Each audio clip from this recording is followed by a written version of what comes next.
Really, the only question I had in my review of the testimony before this was for Mr. Graff.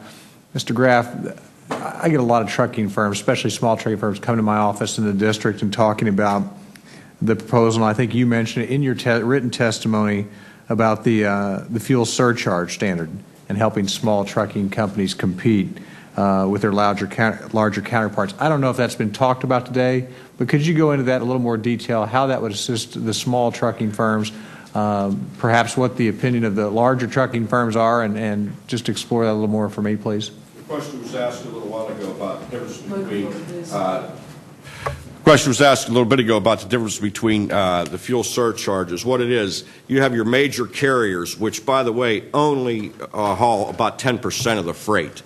Okay, what they do, they're big enough and large enough to go to your big manufacturing companies and distribute their freight nationally. So they'll go in and set their rates along their transportation rate along with their fuel surcharge rates. What happens to the rest of the industry is this freight is sent out to brokers.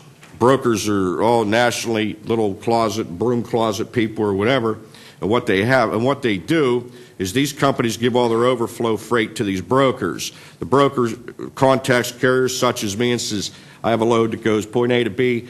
Here's my rate as a combined rate. And what they're doing, and why I would like to see some kind of guidance from the government, is what they're doing is snagging part of the fuel surcharge and not passing it on to the trucking companies. Their profits have been greater, ours are a lot less, and that's why I said I don't want to see any more government involved, but I think the government needs to step in here and find out where all these fuel surcharges are going, because everybody's fuel surcharge should be the same. It is the same. Are the carriers getting it? No. Your large carriers, yes. Your small broker, your small trucking companies are not getting it. That's the difference between the fuel surcharges, and that's what's happening. Can you argue it from the other side, from the larger trucking firms, or would the larger trucking firms be on the same page with you, or do I need to say what the brokers would say, or is that a better? Okay, here's the issue, and this is what's happened to the large trucking companies, your major carriers. Last year, they went in and they negotiate a contract for a year, okay, and they have an escalating cost, a scale. Last year, they negotiated, okay, if fuel goes up to $3.10, here's the max. This is what we'll lock you in for a year. The large companies are sitting there saying, we're maxed out. Our fuel surcharge has been maxed out for 6 months now.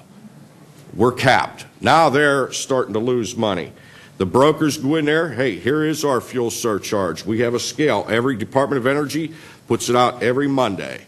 Okay, and here's the real kicker to it. They put it out every Monday. The brokers go out and say, okay, here it is. Here's what's going to cost. So it's not going to cost that manufacturing company a little more. But the brokers are not passing all the money on to the small companies. It's a hidden cost that they're hiding. It's not, they're able to pocket part of the money.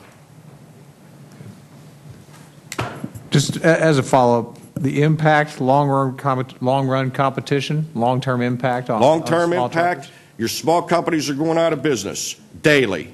They're going out of business. Your big companies, within 2-3 years, are going to dictate to this whole country what it's going to be, and it's going to be worse than the Hoffa-days ever were. They're going to tell you exactly what it's going to be.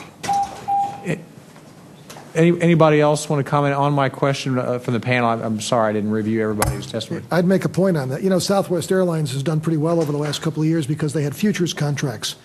But that's a gamble. Sooner or later, whoever promised them to sell them fuel at some reduced price based on banking on tomorrow would be better than today, sooner or later some of those guys trip. And it'll happen in the trucking business also. Somebody will have a contract to sell a big supplier or big user fuel at X price, but they won't be able to afford to buy it themselves. And then you'll see, you know what's happening in subprime mortgages? That can happen in fuel also, where somebody makes the promise and isn't qualified to make the deal happen. So it is a huge problem for big trucking companies. It's substantially more of a difficult problem for small companies because they don't even have the wherewithal to negotiate futures the way large companies do. Thank you, Mr. Orson. Mr. Chairman, I don't have any further questions.